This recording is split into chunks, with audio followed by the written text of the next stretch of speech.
Hello दोस्तों, ये रिश्ता क्या कहलाता है स्टार प्लस के मोस्ट पॉपुलर शो में आपको दिखाया जाएगा। जो नायरा होती है वो बार बार अपने पापा को कॉल करती है। उधर अक्षरा जो होती है वो परेशान होती है क्योंकि नैतिक का फ़ोन जो होता है वो नहीं मिल रहा होता है। कि तब भी नायरा जो होती है वो कहती है कि मम्मी पापा का वॉइस मैसेज आया है, और वो जो वॉइस मैसेज को सुनती है जिससे उनके चेहरे पर एकदम से मुस्कान आ जाती है, जिसमें नैतिक जो होते हैं वो कहते हैं कि सॉरी अक्षरा, प्लीज़ मुझे माफ़ कर देना, मैं आपकी पूजा में नहीं आ सका और मैं यहाँ इतना बिजी हूँ कि मैं आपको कॉल भी नहीं कर सकता हूँ। तभी अक्षरा जो होती है वो पुरानी बातों को याद करती है कि कैसे उनके साथ उन्होंने गंगौर की हमेशा पूजा करी है।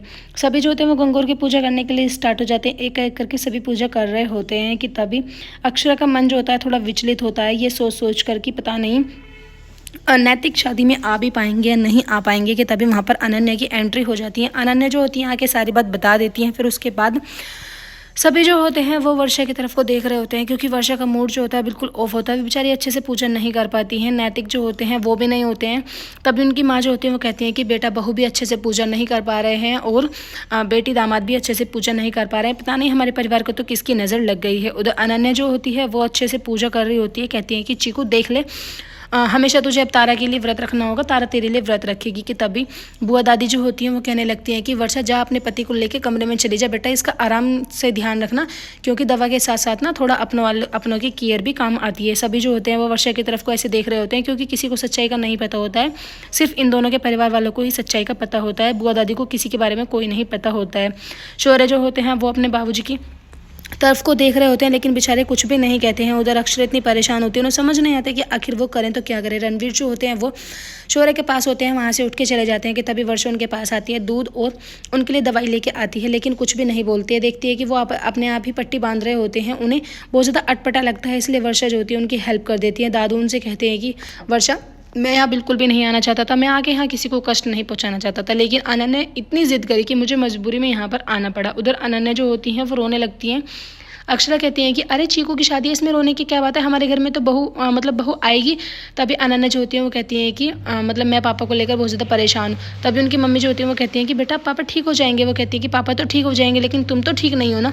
तभी वर्षा जो होती है वो कहती है कि हाँ मुझे क्या हुआ, मैं तो ठीक हूँ। वो कहती है कि मम्मा छुपाने की कोई ज़रूरत नहीं है, पापा ने मुझे सब सच्चाई जो है वो बता दी है। लेकिन आप कुछ भी मानो, आप पापा को माफ़ कर सकते हो, लेकिन मैं पापा को कभी माफ़ नहीं करूँगी, क्योंकि पापा ने बहुत ज़्यादा गलत किया है। तभी अक्षर जो होती है वो कहती हैं कि हो या ना हो, ये सब चीज़ हमारी वजह से ही हुई है। हमने ही मतलब उस लड़की को दादू के करीब आने दिया, क्योंकि हम अपनी उलझनों में इतने फंस गए थे। तभी वर्षा जो होती है वो कहती हैं कि तुझे गिल्ट फील करने की कोई ज़रूरत नहीं है, जो इंसान जैसा होता है वो वैसा ही रहता है। अगर हम उस चीज़ में उनका साथ देते तो वो शायद नहीं करते, अगर उन्हें अपने ही होश में रहना चाहिए। तो उधर दादाजी जो होते हैं तारा के, वो अपने सारे बच्चों को लगाकर मेहंदी पीस रहे होते हैं। कहते हैं कि जब तक हम हाथ से मेहंदी नहीं पीसेंगे शादी में मज़ा नहीं आएगा। तभी दादाजी जो होते हैं वो मेहंदी पीसने लगते हैं। कि अक्षर अपने परिवार वालों को लेकर वहाँ पहुँच जाती हैं।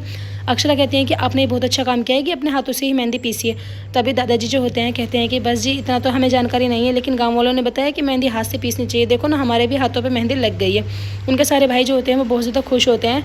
कि तभी नायरा जो होती हैं वो मॉडर्न कपड़े पहन लेती हैं, उनकी फ्रेंड्स जो होती हैं वो भी वेस्टर्न कपड़े पहनती हैं। तभी उनकी माँ जो होती है उन्हें चिल्लाती हैं, कहती हैं कि बेटा तुम्हें ये नहीं पता कि जैसा देश वैसा बेस करना चाहिए। अब तुम्हें पता है ना कि हम गांव की शादी में आए और हम कोशिश करें कि हम यहाँ पर ट्रेडिशनली पहने, क्योंकि हर शादी के फंक्शन में हमको ट्रेडिशनली पहनना चाहिए। अब तुम सोचोगे कि यहाँ पर तुम पर लोग गंदी नज़र डालें, अरे तुम ऐसा काम क्यों ही करती हो, तुम्हें जाओ और जाके अपने ड्रेस जो है वो चेंज करके आओ। नायरा जो होती हैं वो नानुकड़ करने लगती हैं, लेकिन अक्षरा जो होती है उन्हें आँख दिखाती हैं, डराती धमकाती हैं। कहती हैं कि तुम्हें सुनाई नहीं आया कि यहाँ पर हम लोगों को वैसे ही बहुत ज़्यादा टेंशन है, तुम और ज़्यादा हमारे टेंशन मत बढ़ाओ। उधर संजू जो होती हैं वो यश के साथ मिलकर एक पार्टी प्लान करती हैं। नक्श कहती हैं कि हमने तुम्हारे लिए बैचलर पार्टी प्लान की है। तभी नक्श होते हैं वो कहते हैं कि अरे गांव में बैचलर पार्टी तुम्हें क्या लगता है कि हो पाएगी। वो कहते हैं कि हाँ क्यों नहीं हो पाएगी, मैंने तुम्हारे सारे फ्रेंडों से बात की है, देख लेना तुम्हारे फ्रेंड्स वगैरह सब यहीं पर आ जाएंगे, देखना हम गाँव में कितना धमाल मचाएंगे। तारा जो होती है बहुत ही सुंदर से ड्रेस पहन के आती है। कि तभी बुआ दादी को इस पर ऑब्जेक्शन हो जाता है। कहती हैं कि कुछ और ड्रेस नहीं मिली थी, जो हमने लहंगा भिजवाया था कि वो पसंद नहीं आया, सब चीज़ में ये लड़की वाले अपनी ही क्यों चलाते हैं। तभी अक्षरा यहाँ पर बात दबाती हैं, कहती हैं कि कोई बात नहीं बुआ दादी, बहुत सारे फंक्शंस हैं और बहुत सारे अभी मतलब पूजा वगैरह भी होंगी, देख लेना तारा के पास बहुत सारी ड्रेस है, वो कभी कुछ पहनेगी कभी कुछ पहनेगी। भाभी माँ जो होती है वो कहती है कि हाँ बहू बिल्कुल सही कह रही है, और वैसे भी तारा इस ड्रेस में बहुत ज़्यादा सुंदर लग रही है। कि तभी नक्श होते हैं वो वहाँ आ जाते हैं, अपना वो भी कुर्ता पजामा पहन के आते हैं। कहते हैं कि मुझे पता था कि मेरी तारा जो है वो गाँव वाली देसी ब्राइड बनेगी, तो इसलिए मैं भी देसी मुंडा बन के आया हूँ।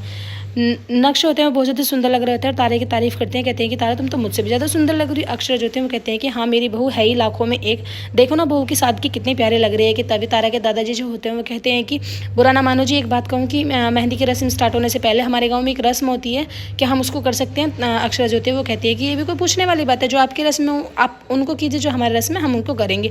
कि तभी उसके सारे भाई जो होते हैं उनके हाथ में चावल वगैरह रखने लगते हैं। ये शुभ होता है कि उनकी झोली जो है पहले से ही भरी जाती है। तारा जो होती हैं ये सब देखकर बहुत ज़्यादा खुश होती हैं कि अक्षरा कहती हैं कि चलो अब इनको मेहंदी भी लगा दो। तभी तारा के दादाजी जो होते हैं वो कहते हैं कि हमें तो मेहंदी लगानी नहीं आती। वो कहती है कोई बात नहीं, शगुन के तौर पर एक छोटा सा टीका ही लगा दो। तारा के दादाजी जो होते हैं वो छोटा सा टीका लगा देते, कहते हैं कि अरे अब हम अपनी पोती को मेहंदी भी लगा रहे हैं। बहुत ज़्यादा खुशी का माहौल होता है। कि तभी वहाँ पर दादू आ जाते हैं। दादू को देखकर तरह तरह के मुँह सिकोड़ने लगते हैं जो घर वाले होते हैं। लेकिन अक्षरा जो होती है अपनी तारा को फिर से मेहंदी लगानी स्टार्ट कर देती है। नायरा जो होती है फ़ोटोज़ ले रही होती हैं, उधर तारा की नज़र जो होती है वो नक्श पर चली जाती है। नक्श जो होते हैं वो संजू के साथ मस्ती कर रहे होते हैं, उनके कंधे पर हाथ धरकर बहुत सारी बातें करते हैं। वो तारा को इग्नोर करते हैं। ये तारा को बहुत ज़्यादा फील होता है। एपिसोड की एंडिंग ऐसी होगी फ्रेंड्स, आने वाला एपिसोड बहुत इंटरेस्टिंग है जिसमें सभी लोग जो होते हैं वो डांस करते हैं। वीडियो अच्छी लगा लाइक करें।